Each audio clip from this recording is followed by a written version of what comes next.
Wix Studio, one end-to-end web creation platform for your agency to deliver exceptional work with absolute efficiency. Taylor Swift is a link builder. There were rumors that she would get engaged. Our client said, let's give them a free wedding venue. And then we got them 50 links. That's digital PR. Managing multiple clients or large websites? Automate your SEO with Ali AI. Start your free trial now.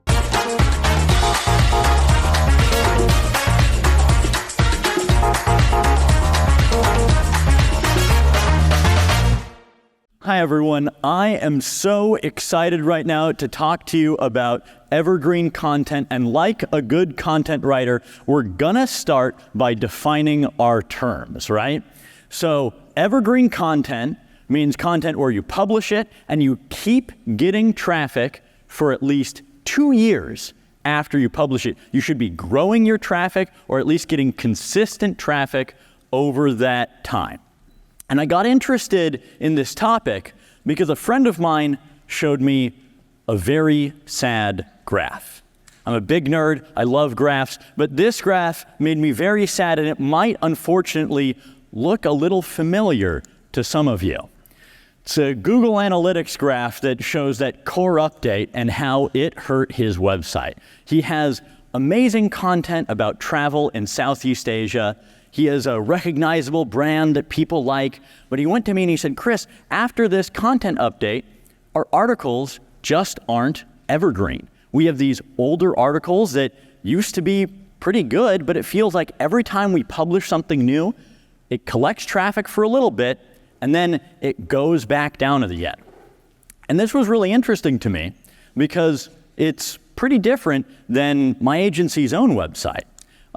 This isn't a perfect graph. We've had our ups and downs. But as you can see, after March, after that search update, we actually gained traffic. And a lot of that traffic growth was based on articles we'd published a long time ago. So I was interested to see what's different between these two websites. Now, Southeast Asia Backpacker is more likely to give you tips on bars in Thailand and that sort of thing, and we're analyzing other companies' SEO strategies. But the main difference, I don't think, is actually about the subject matter. It's about how we structure our articles. So I dug deep into our most successful articles from a long time ago, and this other website's most successful articles, because not everything was bad at all. They had a lot of articles that were still gaining them a lot of traffic. But some of them weren't. So after doing a lot of digging, I came up with a hypothesis that there are 3 key factors that were common among these high-performing evergreen blog posts. But just looking at 2 websites didn't feel like it was enough for me. I needed more data. Remember, I'm a big nerd. So I wanted to look at more websites with great evergreen content strategies. And fortunately, that's also what I do for a living. So I knew about a couple. These are some companies that I'm not sponsored. If you work for any of them, good job. I love your content. I think that you guys have great evergreen content strategies. And I was looking for similarities between them. Are they structuring their articles in similar ways? Can we support my hypothesis? And what I learned, well, okay, maybe this is an exaggeration. They aren't all the same, but they have some factors in common. The first thing that I looked at was what kinds of articles are they publishing? What do these evergreen articles actually look like? I learned something really interesting, that the vast majority of evergreen articles for these highly successful brands start with the same 2 words. What is? Maybe this isn't really a surprise to you. What is articles are pretty common, and they're really good for top of funnel content. But what I learned is that a lot of these companies are actually using this what is framework for middle and even bottom of funnel content as well, because it's useful in a wide variety of situations. If you're saying what is, that gives you the opportunity to define your term, get on the same page with your audience, and make sure that your search engine knows what you're talking about too, right? But I wasn't just looking at the headlines here, I was also looking at their content. So in the body, in that first kind of introductory H2 section, how do you structure that? There's two main ways that these evergreen articles are structured. Either another what is, or an overview section, which, if we're being honest here, covers a lot of the same material, right? So in an overview, you're introducing someone into the subject matter and letting them know that you know what you're talking about, you're defining the main terms, and that's exactly what the question, what is asking as well. But how long should you spend doing that? And how long should you spend actually discussing the content of the piece? I wanted to look at the structure of these articles for their introduction lengths and their total lengths as well. So here's what that graph looks like, but to summarize really quickly, this little pocket here is articles that are under 3,000 words long and at least 1,200 words long, and whose introductions are between 50 and 200 words, usually somewhere in the 100 to 150 word range. So that 100 to 150 word range gives you enough space to define your terms, but it forces you to do that kind of concisely, right? I don't want to read 4 paragraphs answering what is our subject matter. I want you to do that concisely, and so does Google, because that's what's going to get you a snippet too, right? And then in terms of total length, I want you to get through it in a reasonable amount of time. Some of our outliers here are McKinsey. They love to do these 6,000 word long explainers, and that's wonderful, but it doesn't necessarily mean that their pieces are any more evergreen than the 12 to 1,500 pieces at the bottom of this graph. But that's all about the content itself. Let's get a little bit more technical here. What about backlinks? Is there a magical certain number of backlinks that you need in order to make sure that your articles are evergreen? No. I'm not saying that backlinks don't matter. Backlinks absolutely matter. There's plenty of people who are smarter than me that'll tell you that backlinks matter. But there isn't a magical minimum number of backlinks you need. Backlinks are context dependent, right? So you need to know what actual keywords you're targeting, and then that'll help you figure out how many backlinks you need. Something that definitely does have a minimum is links out. When I say links out, I'm talking about either internal links to other pages on your website or external links linking to other websites. And I'd like to run a little survey here really quickly. I want to know how many links out you include. So if every article that you publish, if you can guarantee that you have at least one link in that article, just one link, please raise your hand. I really hope this is the vast majority of you, because one link is a bare minimum. Okay, now keep your hands up if it's at least 5. If I go onto your website, I will find at least 5 links in every single article you publish. Now this is the last one.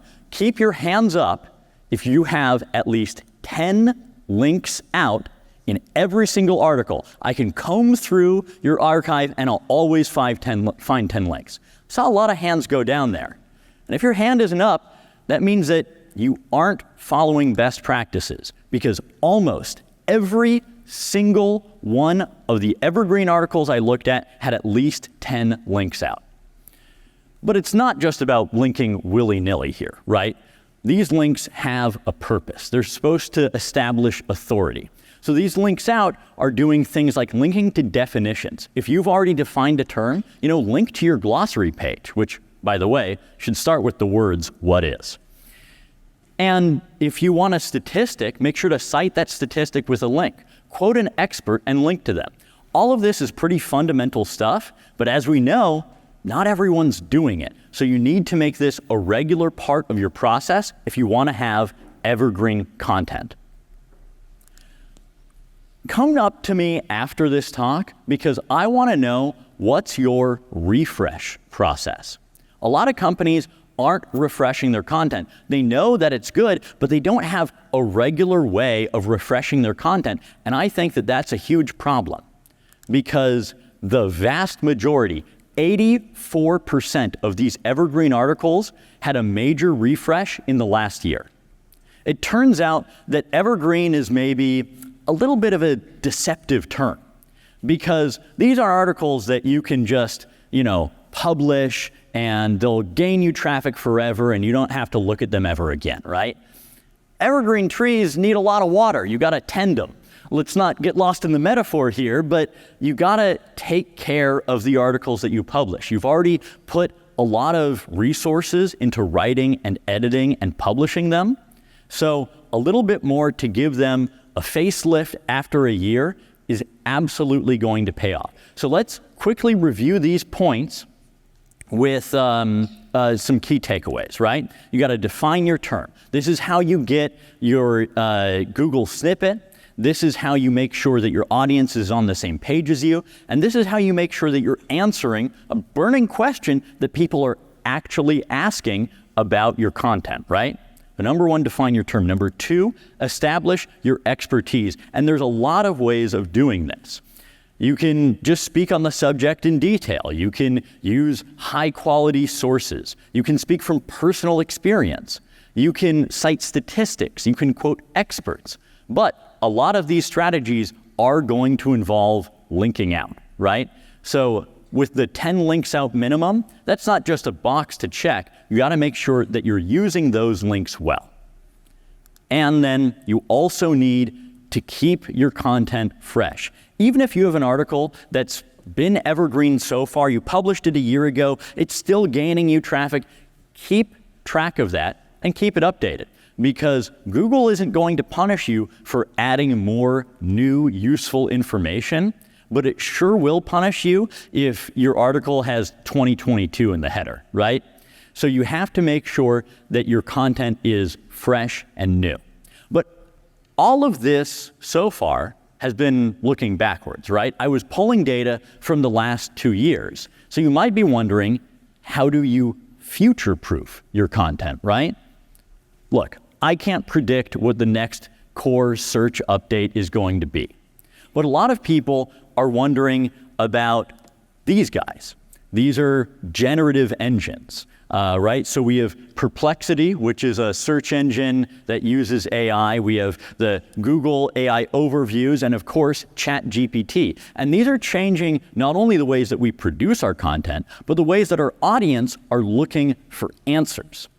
We need to stay on top of that if we want our content to be truly evergreen, right? Because if we aren't keeping up with the future of search, then, we're gonna be left in the dust. So this is generative engine optimization, right? That's like search engine optimization, but you're optimizing for these generative engines. And I have fantastic news for all of you that have been doing SEO in the last decade or so. You're already doing generative engine optimization. That's because ever since 2015, Google has been using AI in its RankBrain algorithm. Whether you're aware of it or not, you have experience with GEO. And so these same takeaways apply to many of these generative engines as well. In fact, right now, the best way to get your article cited in a Google AI overview is to be on the front page of Google. The best way to make sure that ChatGPT links to you when someone asks for a question with a link is to be on the front page for a relative term in Bing, because Microsoft is a major investor. So these function very similarly to search engines already. And remember, Google still has 90% of the search market, so it's not going anywhere anytime soon. But you might be wondering, what do they really care about? And for this, we can go to some fantastic researchers from Princeton University and a major research university in India who actually coined the term generative engine optimization. And in their paper, they studied which factors matter the most to these generative engines. What do they care about? I have to warn you, the next slide is a little messy, so just pay attention to the bottom left corner, okay? This is a table from their research paper where they identified a few key factors down at the bottom left here for what generative engines care about. And the most important ones might sound a bit familiar to you. Citing sources, adding quotations, adding statistics, and making yourself authoritative by, talking about your own expertise with the subject matter. These are all things that, if you've been paying attention, might sound familiar because we've been talking about them. This is how you establish authority. And what these researchers discovered is that many of the same old factors that mattered for evergreen SEO also matter for evergreen GEO. And anecdotally, many of the questions that get AI overview responses are those that ask what is questions. So targeting that term, what is probably a good way to show up in that AI overview as well. So we're going to close out by reminding everyone what you need to do here. First, you need to provide a definition. Even if this is bottom of the funnel content, even if you're talking to experts, they're still going to want to make sure that they're on the right page, that you know what you're talking about, and Google wants to know that you can answer the questions that people are really asking. So opening with a definition is never going to hurt you. Number two, you need your authority. You need to be citing sources, using statistics, using quotes, speaking from personal experience, doing anything you can to establish that you have an authoritative voice on the subject and you have something unique to offer your audience. And finally, you got to keep it fresh.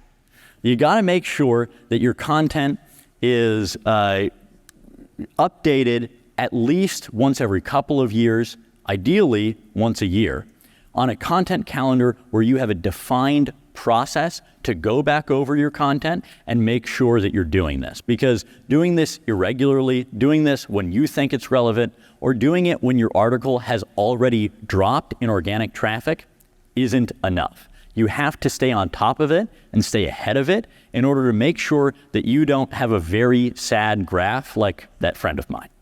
So define your terms, establish authority, and keep it fresh. Thank you very much.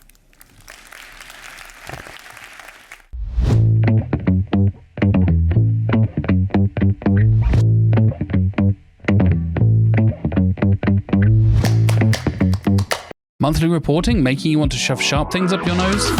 Try Dragon Metrics, the all-in-one SEO software with mind-blowing reporting tools.